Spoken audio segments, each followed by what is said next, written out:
Hello बच्चों, मैं मिथिलेश आपका बायोलॉजी टीचर आ गया हूं अपने यूट्यूब चैनल ट्रिकी बायोलॉजी पर क्लास 12th के इंग्लिश मीडियम के बच्चों के लिए आज एक नया टॉपिक लेकर के जिसका नाम है मेल एसेसरी ग्लैंड। बच्चे, ये टॉपिक तो बहुत छोटे हैं, हम आपको 10 मिनट के अंदर पढ़ा देते हैं, लेकिन छोटे को आप छोटा मत समझना, काफी ज्यादा इंपॉर्टेंट होने वाले हैं। बोर्ड में 2 क्वेश्चन एमसीक्यू इससे हर हाल में पूछे जाते हैं। बिना समय गवाए मैं अपना परिचय, मैं मिथिलेश आपका यूट्यूब चैनल आपका ट्रिकी बायोलॉजी का टीचर हूं। तो आ जाइए हमारे इस डायग्राम को पहले फील करें। देखें, ये एक बैच में पढ़ाया भी जस्ट है, तो ये ऑलरेडी बना हुआ है। तो देखिए, हम आपको बताएं कि मेल के अंदर 3 तरह के सेक्स ग्लैंड होते हैं, 3 तरह के एसेसरी सेक्स ग्लैंड होते हैं।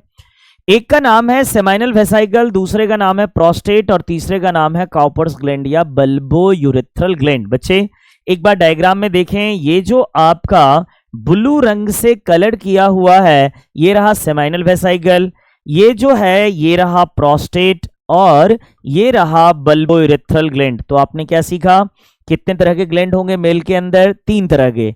एक का नाम सेमाइनल वेसाइकल, एक का नाम बल्बो यूरेथ्रल ग्लैंड और एक आप देख रहे होंगे यहां पर ये है प्रोस्टेट। 3 तरह के ग्लैंड यहां पर लिखे हुए हैं।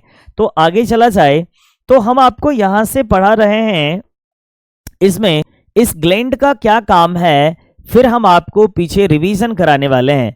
देखिए बच्चे, यहां पर आपको चार्ट बनाए हुए हैं, तो इस चार्ट का क्या इंपॉर्टेंस है ये देखिएगा। मैं एक साइड खड़ा हो जाता हूं ताकि जो बच्चे लिखने वाले होंगे वो लिख भी लेंगे या फिर स्क्रीनशॉट करने में भी तकलीफ नहीं होगी। मैं पहले एक बार समझा देता हूं। देखें, एक हमने सेमाइनल वेसाइकल का ग्रुप बनाया है, एक प्रोस्टेट का और एक काउपर्स ग्लैंड का। ये 3 चार्ट बने हैं। अगर आप डायग्राम को इजीली समझें तो आप ये पाएंगे कि मेल के अंदर जो सेमाइनल वेसाइकल है इसकी संख्या 2 है, बोले तो 1 पेयर। प्रोस्टेट की संख्या 1 है, बोले तो सिंगल। काउपर्स ग्लैंड की संख्या 1 पेयर है, बोले तो 2 है। साइज की बात करें तो साइज में सबसे लार्ज साइज का क्या है? Seminal vesicle. प्रोस्टेट कैसा है? मीडियम साइज का।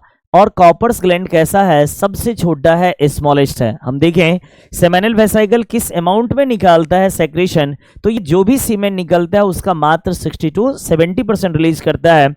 प्रोस्टेट रिलीज करता है 20 to 25% और काउपर्स ग्लैंड निकालता है ओनली 5%।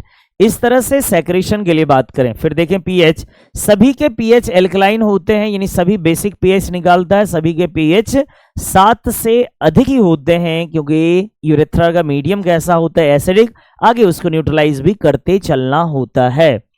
उसके बाद देखें, इंपॉर्टेंट है सेक्रेशन क्या निकालता है। सेमाइनल वेसाइकल में सेक्रेशन होता है फ्रक्टोज, जो स्पर्म को न्यूट्रिशन देता है।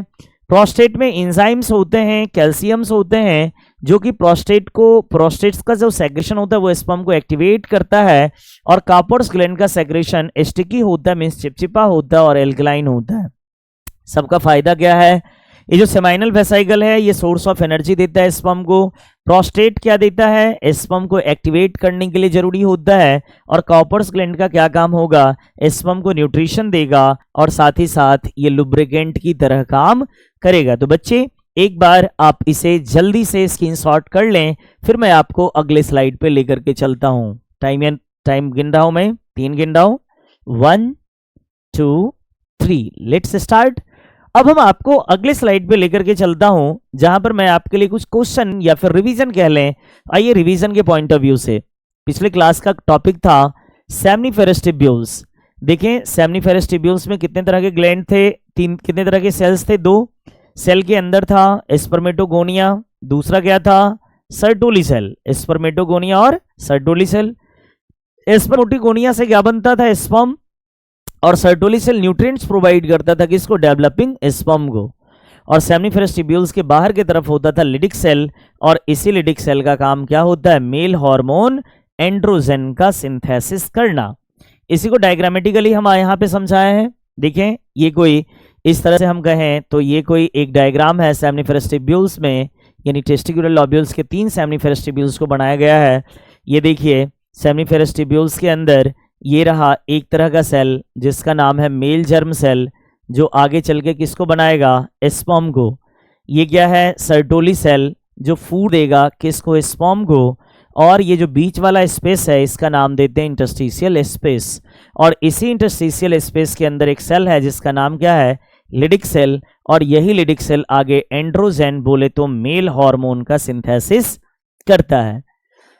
तो इतना ही, बहुत छोटा वीडियो हम बनाए हैं जो आपके लिए बहुत जरूरी होने वाला है। हमारा अगला क्लास 11th के लिए एक्सक्रीटरी सिस्टम है जिसका समय निर्धारित है 7 बजे से। अभी हमारे पास समय का कमी है, फिर भी हम आपको एक टॉपिक कंप्लीट कराए। अगले क्लास में मैं अगली टॉपिक के साथ आऊंगा, इसलिए लगातार जुड़े रहें हमारे यूट्यूब चैनल के साथ। तब तक के लिए गुड बाय, धन्यवाद।